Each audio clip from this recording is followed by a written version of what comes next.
Et bonjour à tous, bienvenue sur The Money Show, le podcast qui parle d'argent, mais pas que. Les amis, j'espère que vous allez bien, que vous avancez dans vos projets. Moi, tout va bien, je suis super content de vous retrouver. Ces 2 dernières semaines, j'ai enchaîné pas mal de choses. Il y a 10 jours, j'ai participé à un mastermind qui a été organisé par Tony Eben. C'était un mastermind qui était sur les thèmes du business et du trail, le trail, la course à pied. On a vu qu'en fait, les deux avaient énormément de points communs. J'ai rencontré moi des personnes qui étaient très inspirantes. On a bien rigolé, on a bien mangé et puis on a fait du sport, bien évidemment. C'était trop cool. Et ce week-end, j'étais en Auvergne chez mon pote Sacha avec d'autres copains investisseurs. On a fait de la randonnée, on a marché, on a visité des petits villages, on a mangé comme des cochons. Euh, on a parlé immobilier, bien évidemment. Bref, c'était trop bien. Et encore merci, merci Sacha pour l'organisation de ce petit week-end. Sinon, concernant le dernier épisode avec Vincent, merci pour vos retours. Euh, je remercie également Vincent pour la participation à l'épisode, au podcast, et surtout le partage de son parcours qui, à mon sens, était très inspirant. Et on va passer, voilà, on fait une courte introduction aujourd'hui, on va passer à l'épisode du jour. On va parler d'un sujet que j'ai expérimenté ces derniers mois, à mon triste désespoir, qui m'a, voilà, un sujet qui m'a coûté clairement de l'argent.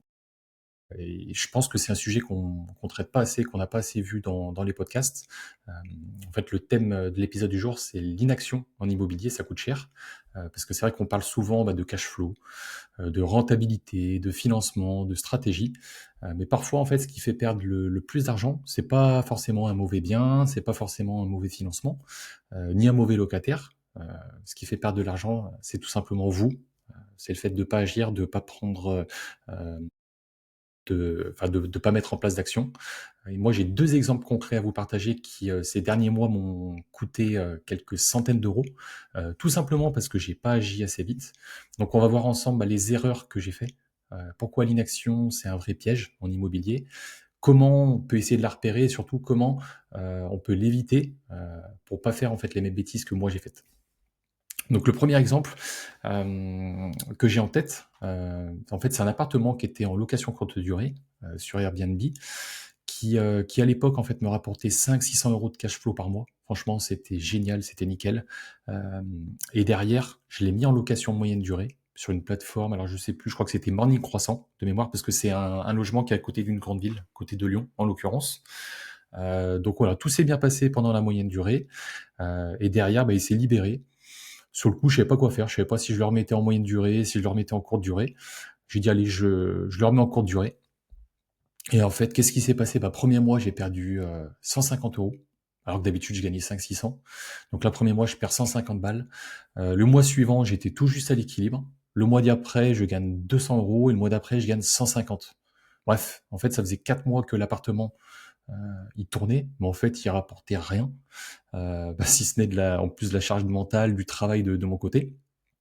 Et le pire, c'est que je le savais, je le voyais, je voyais bien que les chiffres en fait ils baissaient, que ça tournait pas comme avant. Et qu'est-ce que j'ai fait? J'ai rien fait. Voilà, j'ai pas ajusté les tarifs, j'ai pas mis en place d'actions particulières. Je laissais tourner, je me disais: «Bon, on verra bien, ça va revenir». Résultat, au lieu de continuer à générer, 500-600 € de cash flow, je me suis contenté de 150 ou 200 euros, parfois rien, voire même, 1 mois où j'ai perdu de l'argent.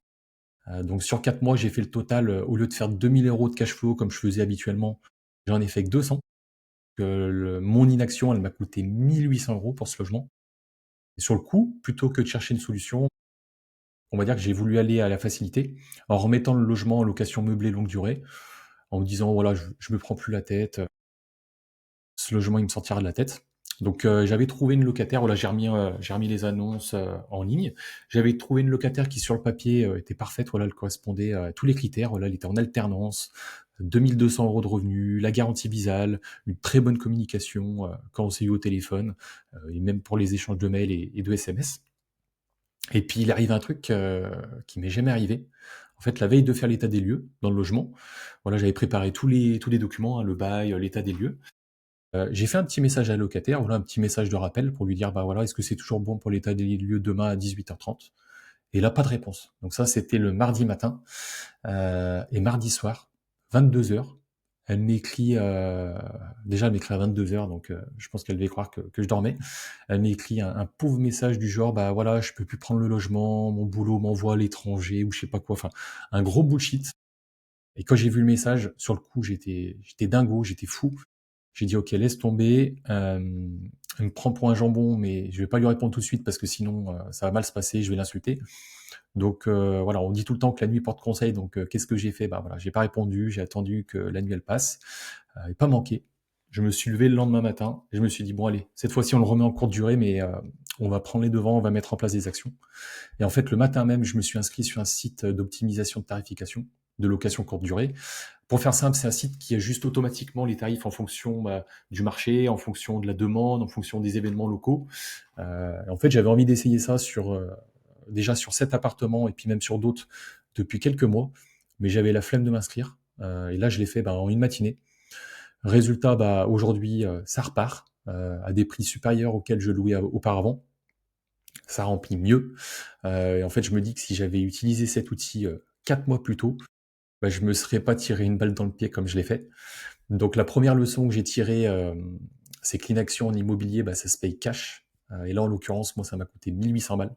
Franchement, quand on est investisseur, ça pique le cul, pour être poli. Mais voilà.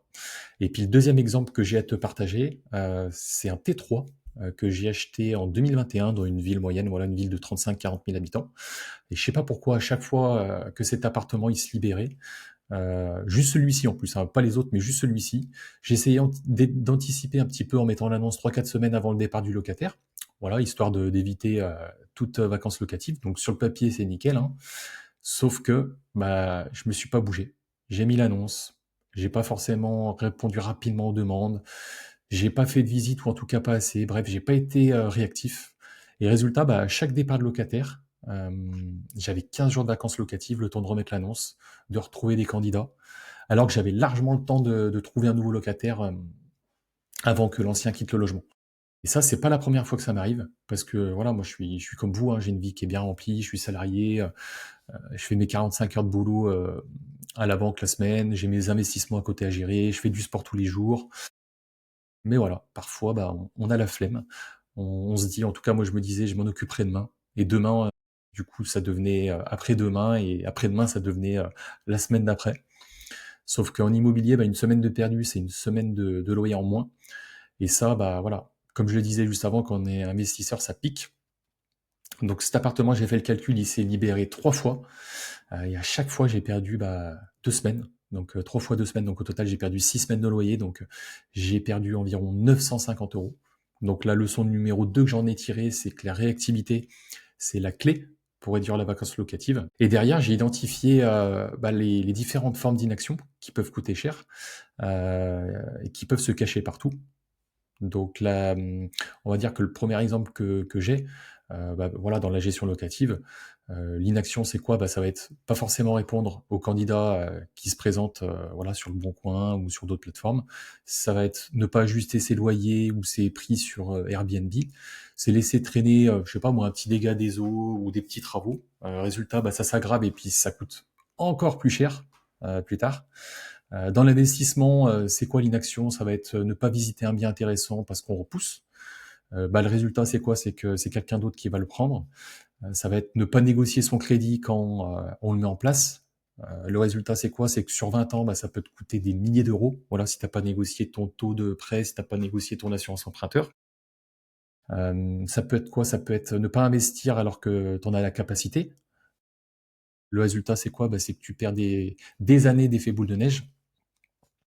Et puis l'inaction, dans le mindset, ça peut être quoi? Ça peut être, reporter des décisions parce que, je sais pas moi, on a peur, qu'un bien va se louer, tout seul sans effort. Ça peut être quoi? Ça peut être penser qu'on a le temps alors qu'en fait, chaque journée, elle compte. Donc la troisième leçon que j'en ai tirée, c'est que l'inaction pardon, est souvent plus chère que l'erreur, parce qu'au moins une erreur, bah, tu apprends. L'inaction, elle, ça t'apprend rien et au contraire, elle t'appauvrit, que ce soit financièrement ou intellectuellement. Donc j'ai fait quoi? Bah, j'ai chiffré le coût de mon inaction. Calcul tout simple, hein, que ce soit pour, ma courte durée, ça m'a coûté 1 800 € en 4 mois, et mon T3, ça m'a coûté 950 € sur les 4 ans. depuis que je l'ai mis en location. Donc au total, mon inaction, elle m'a coûté 2 750 €. Donc imaginez, hein, moi j'ai, sur 10 ans, j'ai 8 appartements. Si je faisais ça pour tous, bah, ça ferait des dizaines de milliers d'euros. Hem, donc voilà, je trouve ça dommage et puis, j'ai identifié, voilà, pourquoi on tombe dans l'inaction, hein, pourquoi on se bouge pas, alors qu'on sait pertinemment que ça nous coûte de l'argent. Pourquoi est-ce qu'on laisse passer des jours, parfois des semaines sans rien faire en se disant: «Pouh allez, ça ira». 1 chose que j'ai identifiée, bah, ça peut être la peur, voilà. Heu, c'est tout simple, hein, mais la peur de mal faire, la peur de prendre une mauvaise décision. On se dit: «Bah, voilà, si je me trompais, si je signe un mauvais bail avec un mauvais locataire, si je choisis, tout simplement un mauvais locataire, si voilà, je mets pas des bons tarifs, sur Airbnb» ou même tout simplement, hein, et si je me lançais sur, Airbnb et que ça marchait pas, voilà, quelqu'un qui veut se lancer en courte durée, mais qui agit pas, et du coup, bah, on repousse. On se dit: «Bah, je verrai plus tard, je verrai demain». Sauf que demain, bah, voilà, ça peut se transformer en une semaine, ça peut se transformer en plusieurs semaines ou voire même des mois. Sauf que du coup, la finalité, c'est quoi? C'est qu'on perd des loyers, on perd du chiffre d'affaires qui rentre et le pire dans tout ça, c'est que rien faire, le paradoxe, hein, c'est que ne rien faire, c'est déjà une décision et à mon sens, c'est vraiment une catastrophe, hein.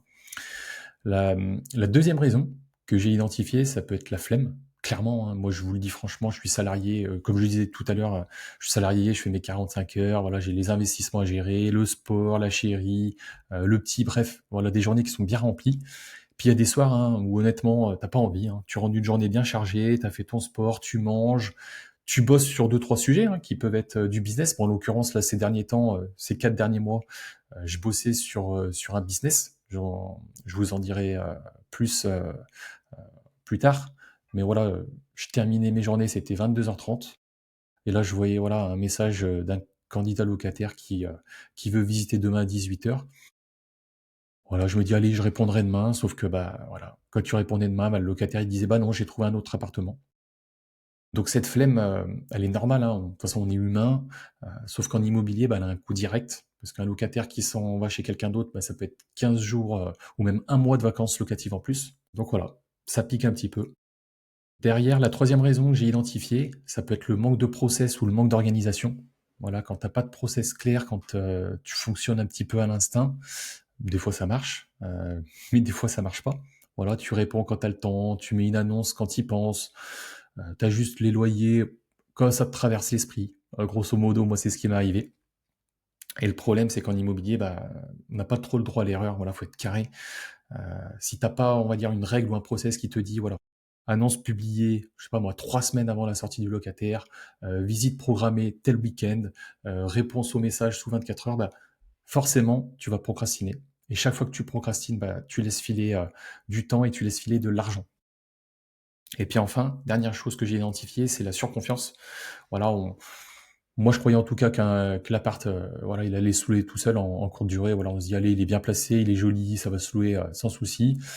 On laisse tourner, on attend, sauf qu'en fait, on attend et ça remplit pas l'attente, ça remplit pas un calendrier Airbnb, ça signe pas de bail et la réalité, c'est que même le meilleur bien du monde, il a besoin d'un minimum d'action pour tourner et je vous le dis franchement, hein, moi aussi, je tombe dans ces pièges, hein. Pourtant, je suis organisé, je suis carré, j'optimise mon temps au maximum. J'ai des nuits qui sont assez courtes parce que voilà, j'ai des journées qui sont très chargées et même avec tout ça, bah, des fois, je laisse filer, je me repose un petit peu sur mes acquis. Je me dis que ça ira et puis quelques semaines après, je regarde mes comptes et je vois que ça m'a coûté 500, 1 000 € et là, en l'occurrence, bah, 2 750 € quand j'ai chiffré tout ça. Donc la quatrième leçon que j'en tire, c'est qu'il faut savoir reconnaître, pourquoi on procrastine. C'est déjà la première étape pour pouvoir corriger le tir. Tant que tu mets pas un nom sur, la peur, sur la flemme, sur ton absence de process ou sur ta surconfiance, bah, tu peux pas corriger ça et mettre en place des actions. Et derrière, bah, je me suis dit que j'allais, identifier, voilà, comment on peut éviter, l'inaction, voilà, comment on fait pour pas tomber dans ce piège? Parce que vous l'avez vu, l'inaction, ça m'a coûté cher. En tout cas, moi, je trouve que ça m'a coûté cher. Mais la bonne nouvelle, c'est qu'il y a quand même des solutions, voilà, à mettre en place. Donc voilà, il faut essayer de la 1re solution que j'ai trouvée, moi, c'est l'automatisation. Voilà, en courte durée, par exemple, voilà, bah, j'ai mis en place un site qui me permet d'ajuster mes tarifs automatiquement. Voilà, j'ai plus besoin de passer des heures à regarder ce que fait la concurrence, à me demander si je dois baisser ou monter les prix, s'il y a un événement à telle ou telle date. Voilà, l'outil, il le fait pour moi. Il le fait en temps réel. Donc certes, c'est un petit coût, mais derrière, ça rapporte largement plus Et moi, en fait, ça me fait baisser ma charge mentale. Et même chose pour la communication, hein, avec les voyageurs, hein, des messages automatiques sur les plateformes de location courte durée.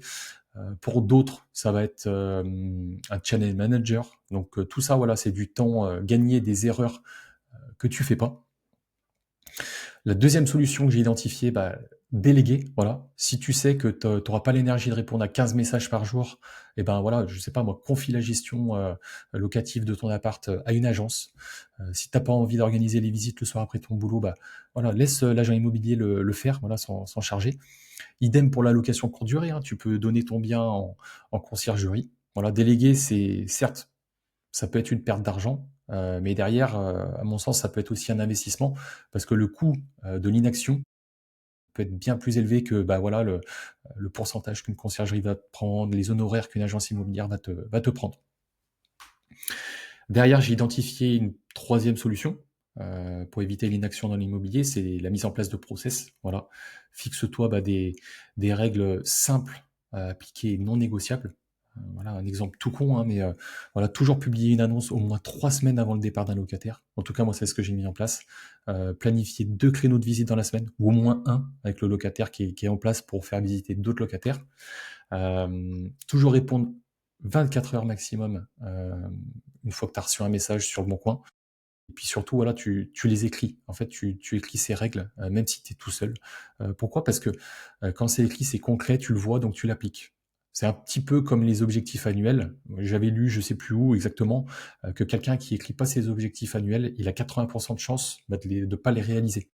Et à l'inverse, quelqu'un qui les note par écrit, qui les lit régulièrement, lui, il a 80% de chances de les réaliser ou en tout cas de tendre vers un résultat positif au niveau de ses objectifs. Donc voilà, fixe-toi des règles et applique-les.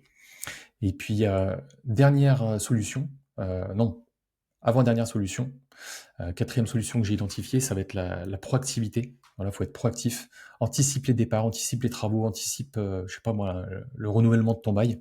Si ton locataire il te dit qu'il part dans un mois, bah, tu commences pas à réfléchir dans 3 semaines, tu commences tout de suite. Et le pire, hein, on dit souvent que les cordonniers sont les plus mal chaussés.